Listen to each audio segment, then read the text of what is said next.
Leeto La Polokwane began operating in 2021. The bus system was designed to provide safe, reliable and affordable transport for residents visiting the new bus station. Hlengwa said they will ensure the long-term viability and sustainability of the bus system. He said they will deploy technical experts to train and mentor municipal personnel to manage and operate the transport system to meet national standards. We will be deploying for 3 years in the province, the city rather, technical expertise, which we expect after 3 years skills transfer would have been done. In those 3 years, amongst others, the city must be able to employ the necessary skills, the necessary people who will be able to then take the project forward. The Leeto La Polokwane buses were designed according to the universal access principles to accommodate all commuters, including people with disabilities, the elderly and children. The bus system has features such as deployable boarding bridges for wheelchair users and beeping alerts and voice announcements to support those with disabilities. However, disabled commuters say the features are not functional. The bus operation is not accessible. To start with, the navigator, what is interpreting is not what is happening. Example, it will tell you that we are approaching Pick and Pay, whereas you are in Polokwane bus station. So which means the map and the route doesn't communicate the same language.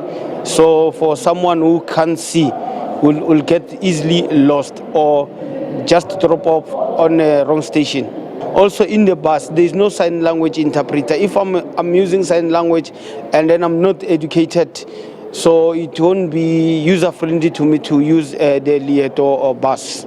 As a person living with a disability using wheelchair is good for me, but I think they must do something there. Those safe belt, they must be adjustable, because some of our wheelchairs are not taller, It's people living with a disability, our height are not the same. Because sometimes when I use that safe belt, it can come on my neck like this. So they must make something like adjustable one, where if my wheelchair is not big enough, they must be adjustable every time, because we have different sizes. 5 years ago, the municipality paid 16 million rand for 10 additional buses which were never delivered.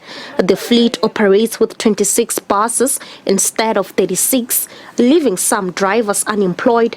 The bus drivers include taxi operators who were bought out and listed as Leeto La Polokwane beneficiaries. We have also signed like a skill transfer that our drivers will be employed at Leeto La Polokwane for skills transfer.